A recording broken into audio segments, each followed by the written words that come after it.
Hello everyone.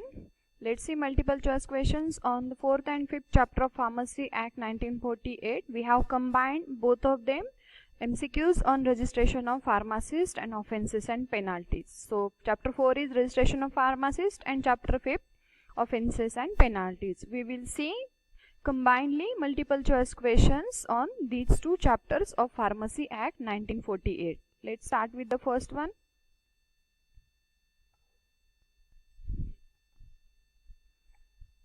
So already we have seen previous 3 videos up to question 66. We have covered chapter 1, 2 and 3. Now the question number 67. The Pharmacy Act 1948 under chapter dash provides for the registration of pharmacists in all states in India. So Pharmacy Act 1948 under which chapter is providing the registration of pharmacists? This is the question, and just now we have discussed it is registration of pharmacists is chapter number 4 and offences penalties coming under chapter number 5. So correct answer is 4. Next question. As soon as the Pharmacy Act 1948 has taken effect in the state, the first register of pharmacists is required to be prepared by dash dash concern.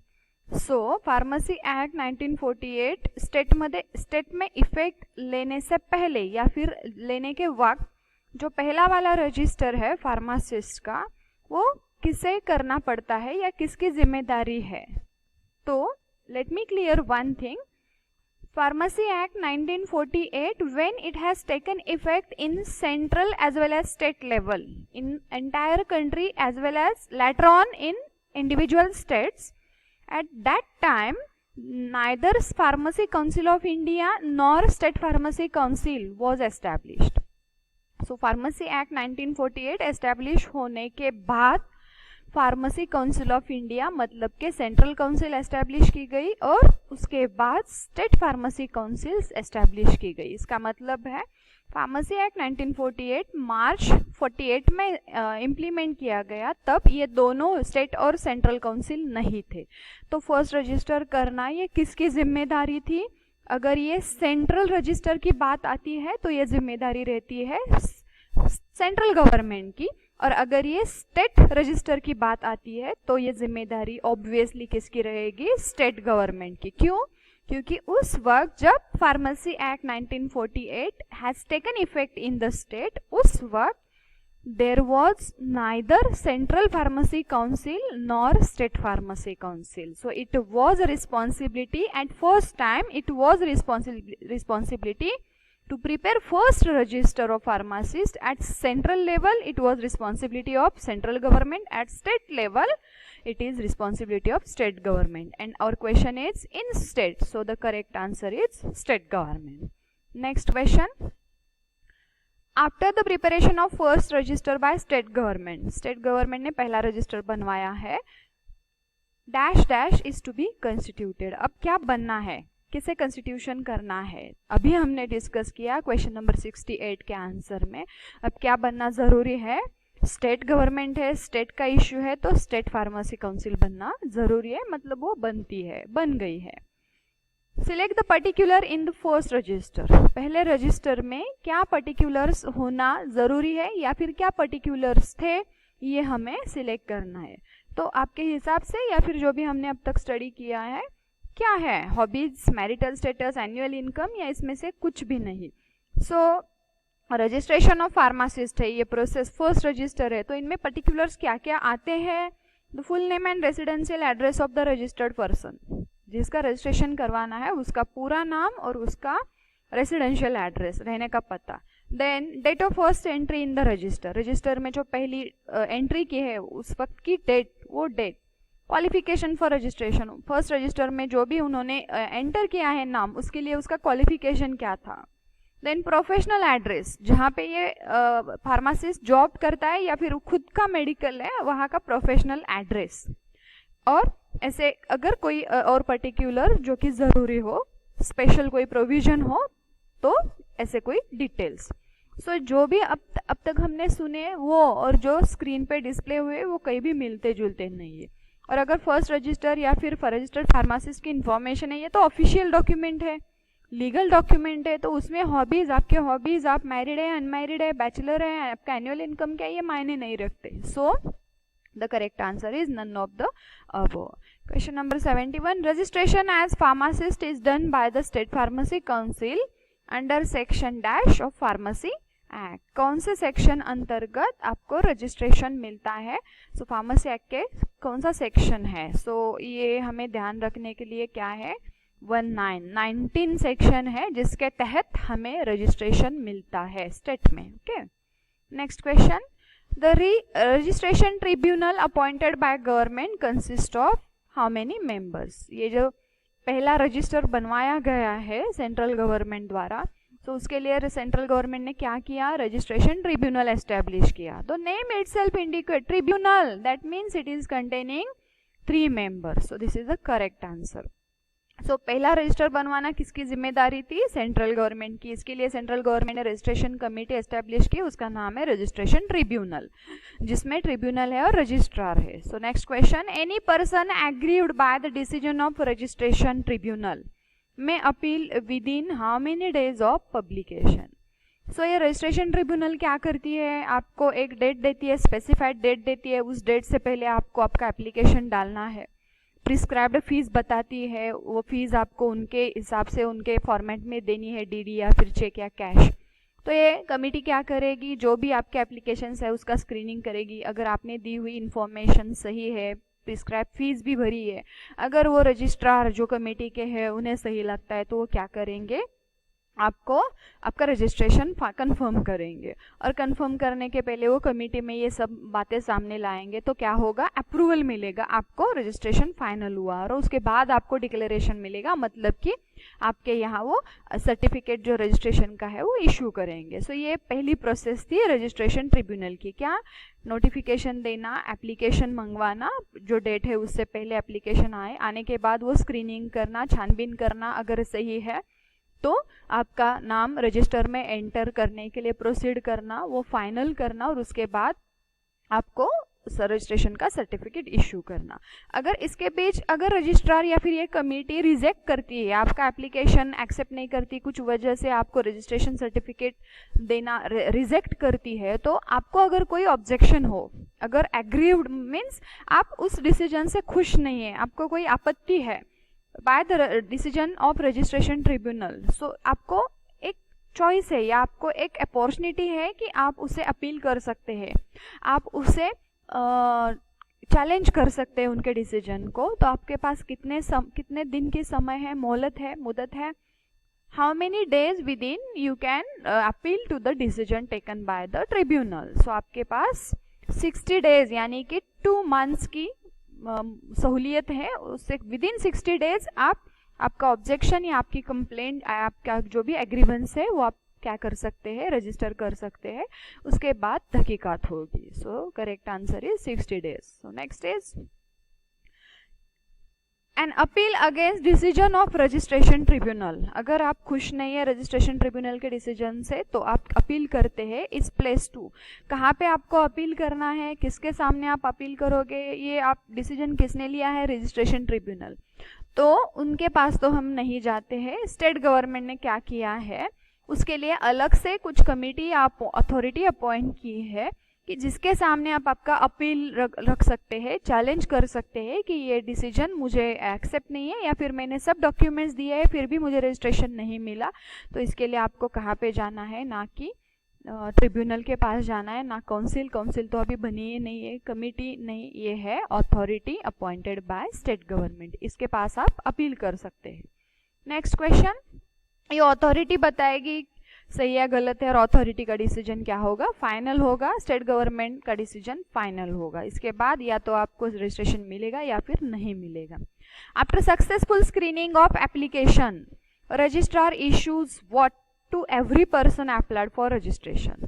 मतलब कि आपका screening या फिर आपकी छानबीन जो है वो सक्सेसफुली हुई है, आपको रजिस्ट्रेशन मिलना तय है. तो रजिस्ट्रार क्या करते हैं, क्या इशू करते हैं, आपको कुछ प्राइज देते हैं, बैज देते हैं, सर्टिफिकेट देते हैं या गिफ्ट देते हैं. तो हमने किसके लिए अप्लाई किया है, फॉर द रजिस्ट्रेशन प्रोसेस. हमें क्या मिलना ज़रूरी है या फिर क्या मिलना चाहिए? प्राइज़ के लिए तो हमने कुछ नहीं किया है।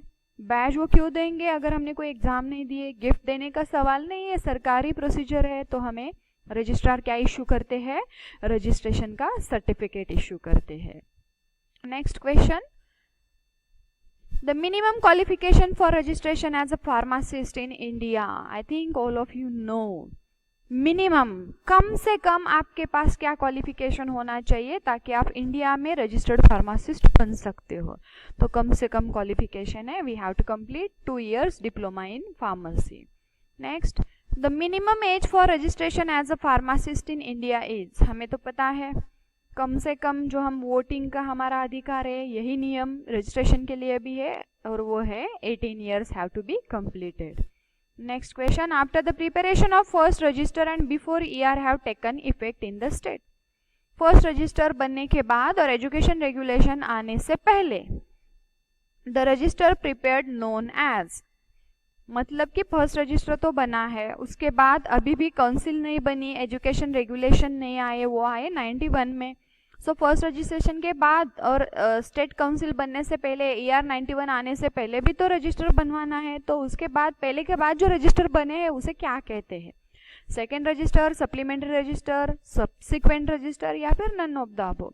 तो क्या है, ER 91 सेंट्रल गवर्नमेंट ने जब अप्रूव किया है तो स्टेट गवर्नमेंट के पास वक्त रहता है उसे एक्सेप्ट करने के लिए। अगर वो स्टेट गवर्नमेंट डिक्लेयर नहीं करती विदिन 2 years, 2 साल में अगर वो डिक्लेयर नहीं करती तो ऑटोमेटिकली बाय डिफॉल्ट 2 साल के बाद वो स्टेट गवर्नमेंट में इम्प्लीमेंट हो जाता है। ये रूल है, ये नियम है। सो इस दौरान अगर रजिस्टर बनता है तो उसे क्या कहते हैं? तो उसे सेकंड नहीं कहेंगे, सेकंड, थर्ड, फोर्थ ऐसे हमें चेन नहीं करनी है, सप्लीमेंट्री भी नहीं कहेंगे, उसे हम कहेंगे subsequent register. Next question, identify the certain special provisions for registration of certain classes of persons. So council ने, स्टेट गवर्नमेंट ने और सेंट्रल गवर्नमेंट में कुछ ऐसे सर्टन क्लासेस ऑफ पर्सन है, कुछ ऐसे विशिष्ट लोगों या समुदाय है जिनके लिए रजिस्ट्रेशन की जो भी रूल्स रेगुलेशंस है, जो प्रोविजन है, वो थोड़ी लूज की है या थोड़ी रिलैक्स की है। तो कौन से है? मतलब कि ये लोग सफर्ड है ऑलरेडी, ये कुछ परेशान है या फिर इनके सेटलमेंट के लिए कुछ इश्यूज है और ये इजी हो इनके लिए रजिस्ट्रेशन, या इनकी रोजी रोटी इससे बनी रहे, इसलिए सरकार ने क्या किया है, इनके लिए कुछ रूल्स लूज किए हैं। सो इसे कहते हैं special provision for registration of certain classes. So ये कौन लोग है? ये रिपेट्रिएट है, ये डिस्प्लेस्ड पर्सन है, ये पर्सन फेसिंग और रीऑर्गेनाइजेशन ऑफ स्टेट, मतलब कि 1956 में हमारे देश के बहुत सारे राज्यों के बॉर्डर सरहदें तय की गई और रीऑर्गेनाइज हो गए स्टेट्स। तो कुछ बॉर्डर के जो गांव या शहर है वो अगर ये एक राज्य में है तो वो रीऑर्गेनाइजेशन की वजह से किसी और राज्य में चले गए। सो इसकी वजह से अगर किसी का रजिस्ट्रेशन धोखे में आता है, डेंजर में आता है, तो ये भी सफरर है, इसलिए सही ऑप्शन है all of the above. Next question, any person whose application for registration is rejected by registrar may appeal to within 3 months of rejection. अगर काउंसिल को हमने अप्लाई किया है, ट्रिब्यूनल नहीं है, अब स्टेट फार्मेसी काउंसिल बनी है और उनके रजिस्ट्रार को हमने अप्लाई किया है, किसके लिए? For the registration. और अगर वो भी हमारा रिजेक्ट करते हैं तो हमारे पास, हम अपील किसे करेंगे और हमारे पास सहूलियत कितनी है? 3 months की है। विदिन 3 months हमें अप्लाई करना है, अपील करना है, चैलेंज करना है, तो हम किसके पास जाएंगे? अगर अब ये डिसीजन किसका है? Registrar of state pharmacy council का है, तो हम किसके पास जाएंगे? हम स्टेट काउंसिल के पास जाएंगे। Okay, so this is the provision. Next question, the renewal fee for retention of registration is to be submitted annually before. So actually पहले तो ये रूल था कि हमें हर साल रिन्यूएशन फीस भरनी पड़ेगी, 31 दिसंबर को वो समाप्त होता है और कुछ हमें मुदत दी गई थी, सहूलियत दी गई थी। अब हम लाइफ टाइम रिन्यूएशन कर सकते हैं, एक ही बार हम हमारी फीस भर सकते हैं, हमें हर साल भरने की ज़रूरत नहीं है। लेकिन ये 91 का सिलेबस क्या कहता है? हमें 1 अप्रैल तक वो रिन्यूएशन फीस भरनी होती है। 31 दिसंबर को हमारा समाप्त होता है रजिस्ट्रेशन, अगले साल का रिन्यूएशन करने के लिए हमें 1 अप्रैल को वो भरना पड़ता था। अब ऐसा नहीं है, अब हम हमारे स्टेट फार्मेसी काउंसिल को 15-20 साल जितना हमें चाहिए, 5, 10, 15, 20 उतना रिन्यूएशन हम कर सकते हैं एट अ टाइम, सब फी भर के। सो 1 April is the, let's see next question.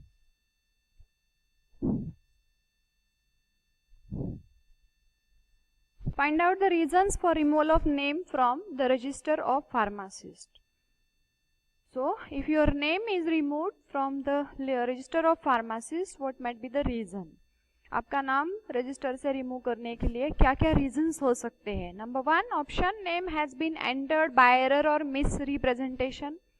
गलती से अगर आपका नाम एंटर किया गया हो सकता है, इसलिए आपका नेम रिमूव किया गया हो। Convicted by any offense or misrepresentation, first option, means use of description such as pharmacist, chemist, druggist, pharmaceutist, dispenser, dispensing chemist, or any combination of such words, and you are using such words without having any qualification or without registering. It is also considered as an offense. So this is the MCQ on offense. Second, if the person who is a registered pharmacist or any person employed by the registered pharmacist, both are registered pharmacists, either employer or employee, and if any one of them is convicted by any offense, मतलब कि अगर किसी के अंदर आप नौकरी कर रहे हो फार्मासिस्ट की, या फिर आप खुद फार्मासिस्ट ओनर हो, दुकान के मालिक हो, और अगर आपसे गलती या गुनाह हुआ है, मतलब कि अगर इस एक्ट के प्रोविजन के अनुसार आपने कुछ नहीं किया या कुछ गलत किया है, जो कानूनन फार्मेसी एक्ट 1948 के तहत वो एक गुनाह है, तो ये ऑफेंस कहलाया जा सकता है और आपका नाम रिमूव हो सकता है। Person employed by him is guilty, आपके अंदर काम करने वाले जो भी लोग हैं, the person who is working under you, if any person is guilty, then also name can be removed. So the correct option is all of the above. इसी वजह से आप क्या कर सकते हैं, आपका पूरा जो करियर है वो भी खराब हो सकता है, आपका नाम रिमूव हो सकता है। The removal of name from the register में बी, ये परमानेंट होगा, स्पेसिफिक पीरियड ऑफ टाइम के लिए होगा, दोनों होगा, या कुछ भी नहीं होगा। आपका नाम रजिस्टर से अगर निकाला जाता है वो लाइफ टाइम होगा, मतलब अब कभी भी आपका दोबारा नाम नहीं आएगा, या फिर कुछ स्पेसिफिक पीरियड ऑफ टाइम के लिए होगा। तो आपने गलती क्या की है, आपसे गुनाह क्या हुआ है, घटा क्या है, इसके हिसाब से आपको पनिशमेंट मिलती है कि कितने साल आपका रजिस्ट्रेशन कैंसिल किया जाता है या फिर सस्पेंड किया जाता है। कई बार ऐसा भी हो सकता है, वो परमानेंटली भी हो सकता है। सो correct option is both of the above, 1 and 2. A person aggrieved by the order directing the removal of his name may appeal to within 30 days from the date on which he received such order. आप already registered pharmacist हो और आपका registration cancel किया या फिर suspend किया गया कुछ सालों के लिए, कुछ महीनों के लिए, कुछ दिनों के लिए, या फिर परमानेंटली।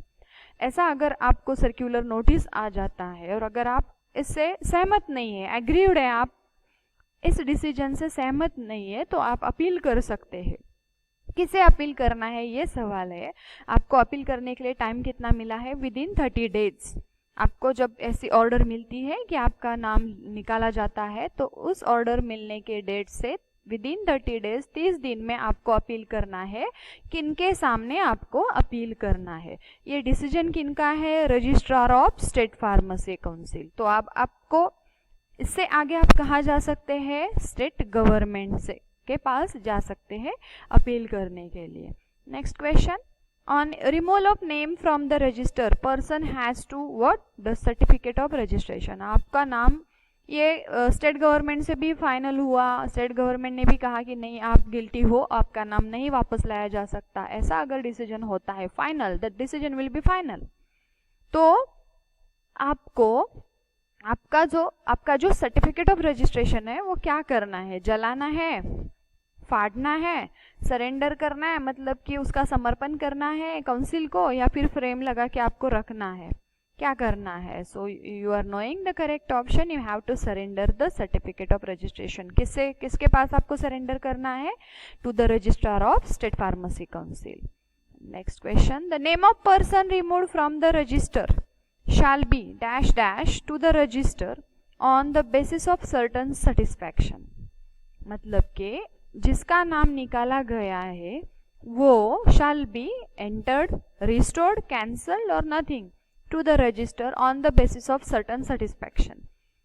अगर आप किसी को मतलब registrar of state pharmacy council को, on behalf of state pharmacy council registrar को अगर आप सेटिस्फाई करते हो, मतलब कि आप कन्विंस कर पाते हो कि आपकी गलती नहीं थी, या फिर अगर थी तो आपको पता नहीं थी, या कुछ और आप उन्हें सेटिस्फाई कर पाते हो, तो आपका नाम क्या हो सकता है, रिस्टोर, मतलब कि वापस रजिस्टर में डाला जा सकता है। आपको प्रिस्क्राइब फी भरनी होती है, आपका नाम फिर से रजिस्टर में लाया जा सकता है।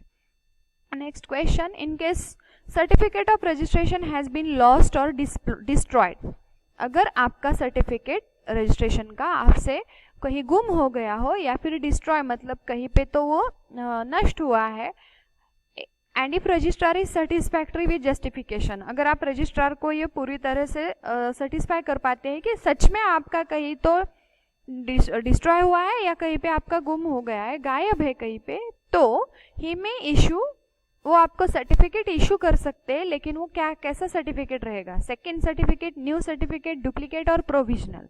सो करेक्ट आंसर इज, आपको सर्टिफिकेट मिलेगा लेकिन उस पर एक स्टैम्प रहेगा, वो रहेगा डुप्लीकेट, क्योंकि पहला तो आपसे गुम हुआ है, आपसे कहीं तो गया है वो।